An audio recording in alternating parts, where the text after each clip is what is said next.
Charlie Woods. He wasn't walking alone. A massive gallery trailed him. Dozens of reporters lined the ropes, and among them, calmly inside the fairway, was Tiger Woods himself, hat low, arms crossed, silent. No one needed reminding, this wasn't just any junior golfer, this was his son. Charlie had earned this moment. Just weeks earlier, he pulled off a gritty AJGA victory that turned heads across junior golf. And then came Coral Springs, a brutal 3-for-1 playoff, where he drained a clutch birdie to snatch the final U.S. junior qualifying spot. It wasn't given, it was taken with nerves of steel. By the time he teed it up in Dallas, the buzz was deafening. Golf Monthly had dubbed him a dangerous wild card. NBC's analysts highlighted how his form had matured. Every camera lens was aimed squarely at him. Every swing, a headline waiting to happen. For Charlie, this was both a dream and a test. But as he stepped to the first tee, eyes locked forward and Tiger trailing just steps behind, the tone was clear. He wasn't here to be watched. He was here to compete. The walk, the demeanor, the calm, it all looked right. All the ingredients for something special were there. But no one, not even Tiger, could have predicted what followed next. By mid-morning on the 21st of July, the buzz had turned into stunned silence. Charlie Woods, after months of steady progress and hype, opened his U.S. junior amateur campaign with a shocking 81-11 over par, leaving him tied for 242nd out of 264 players, from contender to long shot in just 18 holes. It didn't take long for the wheels to wobble. On the front nine, Charlie couldn't find fairways. Off the tee, he was uncharacteristically erratic drives, leaking left, pushed right, or landing short in thick rough. The result? 2 double bogeys and a string of bogeys that ballooned his score early. What started as a nervous stumble became a full-blown slide. Golf Monthly described it bluntly. An uphill task before day 2 even began. There was no sugarcoating this one. By the 5th hole, the gallery energy had shifted. The cheers turned into hushed murmurs. Phones came down. Cameras pointed less frequently. Everyone was watching, but now with concern, not curiosity. On the back 9, there was the slightest flicker of fight. Charlie carded 2 birdies, including a smooth 12-foot putt at the par 3 13th. But by then, the damage had been done. The rhythm never returned. The confidence didn't resurface. 1 step forward, 2 steps back. What made it harder to ignore was the body language, not just Charlie's, but Tiger's. As reported by Yahoo Sports, the defining visual was this. Charlie glances up at Tiger, then back down again. A quiet, weighty moment. No words, just the shared realization that things were spiraling. Charlie walked off the 18th green without celebration, without acknowledgement. Just a slow walk back to the clubhouse, cap pulled low. A round that started with fireworks ended in near silence. This wasn't just a bad day, it was a full-on unraveling. It's one thing to watch a rough round unfold in real time. It's another to break down the numbers afterward and realize just how bad it really was. NBC Sports and WFAA didn't mince words. Charlie Woods had one of the worst statistical performances of the day at Trinity Forest. Start with the driver. Charlie hit just 3 of 14 fairways, among the lowest in the entire field. And when you're playing a championship setup, starting every hole from the rough, or worse, you're already digging a hole. The fairway stats alone told the story of a round that never got started. And it didn't get any better around the greens. Scrambling the ability to save par after missing a green was nearly non-existent. Time after time, Charlie missed the target, then compounded the mistake with either a poor chip or a missed short putt. His scrambling percentage hovered in the danger zone, putting even bogey in doubt more often than not. Then came the flat stick. Putts per hole, a full stroke above the field average.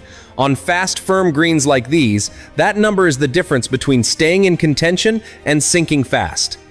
NBC pointed out that Charlie had 35 putts while most players inside the cut line had 28 or fewer. And momentum? 4 double bogeys don't just hurt the scorecard, they shatter any attempt to build rhythm. Each time it looked like he might stabilize, another big number dragged him deeper into the leaderboard basement. In total, Charlie finished 12 shots behind the projected +2 cut line for match play. 12. That's not a stumble, it's a collapse. By the numbers, he didn't just struggle, he was outclassed. And that cut line? It got further away with every single swing. As Charlie Woods walked off the 18th green at Trinity Forest, the cameras didn't just follow him. They panned immediately to the man trailing behind. Tiger Woods, hat low, arms crossed, eyes fixed straight ahead. No words, no reaction. Throughout the round, Tiger walked every step inside the ropes. But what stood out wasn't his presence, it was his silence. In past appearances, we've seen him crouch beside Charlie, offer tips, fist bumps, even laughter. But on this day, the usual support system was eerily quiet. There were no pep talks, no whispered encouragements, just the sound of gallery murmurs and cleats crunching on Bermuda grass. Multiple reporters picked up on it. Yahoo Sports described Tiger as visibly tense but composed, while Golf Monthly noted his expression never changed even after Charlie's fourth double bogey. That stillness, that unreadable look, said more than any words ever could. And maybe that's what made it all feel heavier. For once, it wasn't just about a struggling teenager on a big stage, it was about what this moment symbolized for them both. A generational torch, flickering in the wind, the greatest golfer alive watching his son falter in front of the world. Not as a coach, not as a cheerleader, just watching. Commentators speculated that the pressure may finally be cutting both ways. Tiger has done everything to shield Charlie from the expectations. But how do you escape a name like Woods when it's stitched on your bag and your dad is 3 feet behind you every step of the way? And Charlie? He glanced back at Tiger after multiple bogeys, a look not of panic, but of uncertainty, as if asking silently, "What now?" Sometimes, silence says more than any outburst ever could. Day 2 at Trinity Forest brought clearer skies, lighter winds, and one last shot at redemption for Charlie Woods. And to his credit, he came out swinging. His second round, a 74 plus 3, was tighter, steadier, more composed. The erratic double bogeys were gone. The body language looked firmer. But in the unforgiving world of championship golf, improvement doesn't always equal survival. The final tally? Plus 14 across 2 days. Charlie missed the match play cut by a staggering 12 shots. The line stood at plus 2, and his name wasn't even close. NBC Sports called it one of the most high-profile exits of the week. Not just because of his last name, but because so many believed his game was finally ready to speak for itself. That belief didn't come from hype alone. His Coral Springs playoff earlier this summer, where he birdied the final hole under intense pressure, showed a level of poise beyond his years. That was the version of Charlie Woods the golf world hoped to see this week.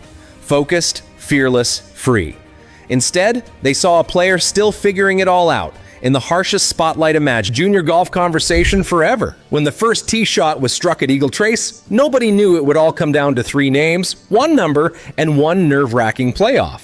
But by the time the scorecards were signed, the tension was suffocating. All 3, Charlie Woods, Matthew Moriliano, and Oscar Crowe, finished the round at 171. That's not just respectable, that's survival mode under pressure. But here's where it gets real. It wasn't a cakewalk. Eagle Trace wasn't forgiving that day. The Florida heat was brutal. The greens, fast and moody. And the stakes, sky high. This wasn't just another round, it was a career checkpoint. Charlie started solid but wasn't making headlines on the front 9. It was his back 9 grind. Steady pars, a laser approach on 15, and a birdie on 17 that pulled him into the fight. It wasn't flashy. It was surgical. Moriliano, on the other hand, had been methodical all day. No mistakes, no meltdowns, just machine-like